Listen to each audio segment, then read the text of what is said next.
ಪ್ರಶಸ್ತಿಯನ್ನು ಪಡ್ಕೊಳ್ತಾ ಇದ್ದಾರೆ ಉದ್ಯಮಿಗಳಾಗಿರುವಂತಹ ಶ್ರೀ ಎಸ್ ಶ್ರೀಕಾಂತ್ ಅವರು. ದಯವಿಟ್ಟು ವೇದಿಕೆ ಮೇಲೆ ಬರಬೇಕಾಗಿ ಕೇಳ್ಕೊಳ್ತಾ ಇದ್ದೀನಿ. ಬಿಸ್ನೆಸ್ ಮ್ಯಾನೇಜ್ಮೆಂಟ್ ನಲ್ಲಿ ಪದವಿಯನ್ನು ಪಡೆದಿದ್ದಾರೆ ಇವರು. ಡಾಕ್ಟರ್ ಅಭಿರಾಮಿ ಶ್ರೀಕಾಂತ್ ಅನ್ನುವಂತಹ ಸಂಶೋಧನಾ ವಿಜ್ಞಾನಿಯನ್ನ ವಿವಾಹವಾಗ್ತಾರೆ. ಇವರಿಗೂ ಕೂಡ ಪುತ್ರಿಯರಿದ್ದಾರೆ. ಹೋಪ್ ವೆಂಚರ್ಸ್ ಅನ್ನೋ ಕ್ರೀಡಾ ಮೂಲ ಸೌಕರ್ಯ ಕಂಪನಿಯ ಸ್ಥಾಪಕರು ಇವರಾಗಿದ್ದಾರೆ. ಜಯನಗರ ಮತ್ತೆ ಮಲ್ಲೇಶ್ವರಂನಲ್ಲಿ ಇರುವ wonder diamonds lab grown diamonds showroom ನ ಫ್ರಾಂಚೈಸಿಯನ್ನ ಪಡ್ಕೊಂಡಿದ್ದಾರೆ. ಪ್ಯಾಡಲ್ ಎಕ್ಸ್ ಸ್ಪೋರ್ಟ್ಸ್ LLP ಎಂಬ ಸಂಸ್ಥೆಯ ಸಹ ಸಂಸ್ಥಾಪಕರು ಕೂಡ ಇವರಾಗಿದ್ದಾರೆ. ಬೆಳ್ಳಂದೂರಿನಲ್ಲಿ ಮೊದಲ ಎಕ್ಸಿಕ್ಯೂಟಿವ್ ಪಿಕಲ್ ಬಾಲ್ ಕ್ಲಬ್ ಇದನ್ನ ಪ್ರಾರಂಭಿಸಿರುವಂತವರು ಕೂಡ ಇವರೇನೆ. ಹೊಸ ಆವಿಷ್ಕಾರಾತ್ಮಕ ಅವಕಾಶಗಳನ್ನ ಹುಡುಕ್ತಾ ಇರೋದೇ ಇವರ ಆಸಕ್ತಿ.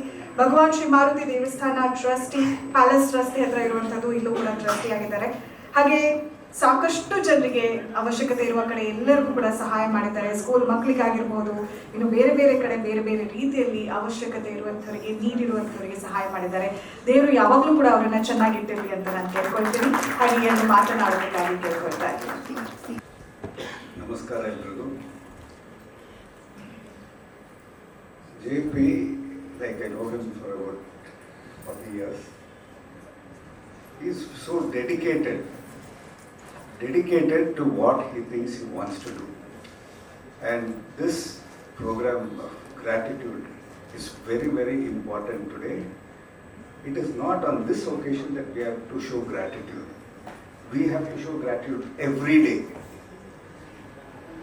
Every day morning when we get up, that's a new day for us.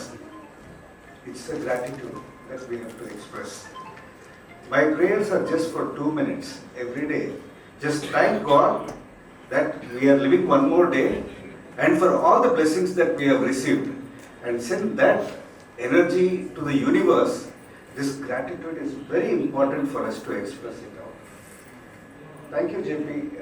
I met so many people here whom I wouldn't have got a chance to meet in my everyday life, but because of you today I am here among them. And it's when we become a speaker in the last, most of them have covered all the topics. It's difficult for us to catch up. I just want to mention, Sadashivanagar ದೊಡ್ಡ ಬಂಗ್ಲೆ. ನಾನು ಕಾಲೇಜಲ್ಲಿ ಓದ್ತಾ ಇದ್ದೀನಿ. ನನ್ನ ಬರ್ತ್ಡೇನ 100 ಜನ ನನ್ನ well wishers ಕರೆಸಿ ಶ್ರೀಕಾಂತ್ ಅಪ್ಪ ಅಮ್ಮ ಮಾಡಿದ್ದಾರೆ. ನಂದು ಅವರಿಬ್ಬರು ಇಲ್ಲ ಈಗ. ಬಟ್ ಕ್ಯಾನ್ ಯು ಇಮ್ಯಾಜಿನ್, ಸದಾಶಿವನಗರದ ಒಂದು ದೊಡ್ಡ ಬಂಗ್ಲೆಯಲ್ಲಿ ನನ್ನ ಕಡೆಯ 100 ಜನರು ವಿಟ್ನೆಸ್ ಮಾಡಿ ಅಲ್ಲಿ 1-1.5 ಗಂಟೆ ಕಲ್ಚರಲ್, ನನಗೆ ಗೊತ್ತಿರೋರೆಲ್ಲ ಕಲ್ಚರಲ್ ಪ್ರೋಗ್ರಾಮ್ ಮಾಡಿ, and completely organised by his parents. ಅವರಿಬ್ಬರು ನೆನೆಸ್ಕೊಳ್ತಾ ಇದ್ದೀವಿ. That is the gratitude we all have for the parents. Thank you so much.